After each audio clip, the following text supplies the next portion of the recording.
Okay, welcome back to this series on the UCAT. Next example from the decision-making section in this video. Thanks very much again to the UCAT website. Go there, links in the description to see all of the wonderful resources for using the interface, getting used to the calculator on screen. All these examples taken from there, all credit to them. So, moving on.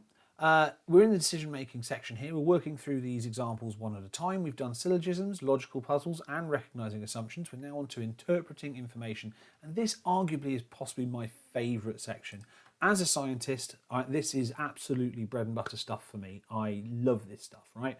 I think if a picture says 1,000 words, a good graph says 10,000 words, okay?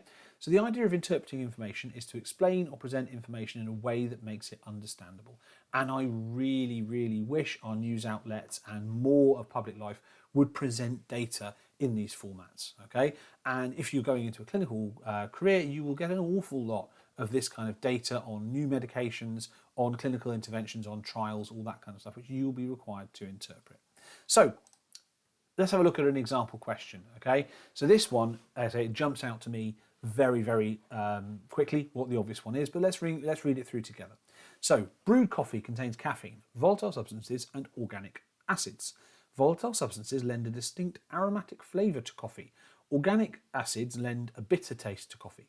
The graph shows the relationship between extraction time and amount extracted for three components. Okay, so here we've got a graph. Now, as I'm sure your science teachers have told you repeatedly, the first thing you do when you look at any graph is you look at the axes. Okay, so we've got our time in minutes down here. We've got our amount of components extracted. Now, I don't like the word amount in science things, but for this purpose, it's absolutely fine because we don't need specific units to answer the questions. And we've got our key that caffeine is the thin solid line, volatile substances are the dotted line, and organic acids are the black line.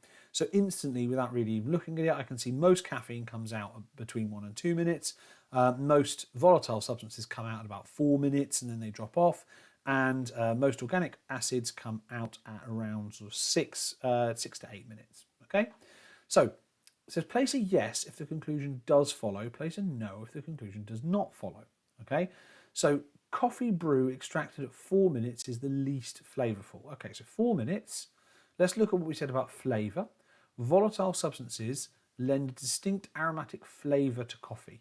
So 4 minutes is the highest of volatile substances. That lends flavour. Okay, least flavourful? Nah. Right, moving on. Among the three components, caffeine is the quickest to dissolve in water. Okay, so caffeine spikes at between 1 and 2 minutes. That's before the spike of the other two. Yep, happy with that. Right, so that's a yes. Someone who prefers bitter coffee should brew it for 8 minutes. So it's the organic acids that lend a bitter taste to coffee. Okay. Well, if they like lots of organic acids, yeah, I mean, I would say that makes sense, right? Because if they like bitterness, then they want the organic acids. The organic acids are the thick line. And as you can see, they peak here around 6 to 8 minutes. So, yep, that works for me. For a perfectly aromatic cup of coffee, the powder should be ground finely. Well, instantly, have you seen anything about grinding size in this graph? That may be true, it may not be, but there isn't any information about that in this graph because this is a graph of extraction of component in water over time. Okay, nothing about the surface area or the grinding up. And the higher the temperature of the water, the more bitter taste of the coffee. Again, is there anything in this graph about temperature? No, so that is a simple no. So if we look at the answer, first conclusion, no, doesn't follow. The amount of volatile compounds that lend an aromatic flavour to coffee is highest at 4 minutes. Therefore, coffee brew extracted at 4 minutes should be highly flavourful. Second conclusion does follow because the coffee is brewed in the water and the graph shows that caffeine is the earliest component to be extracted. So caffeine, therefore, the quickest to dissolve in the water. Third conclusion, yep, that does follow as well, as we said. The amount of organic acids that are extracted, which leads to a bitter taste, is highest at around 8 minutes. And then 4 or 5 do not follow because there simply isn't information about either the fineness of the grind or the higher of the temperature in the graph. Okay, so those ones, this is probably my favourite section. Okay, practice reading those graphs, always look at the axes, always look at the key and be aware of what the graph does and doesn't show you. Okay, let's go for the next one.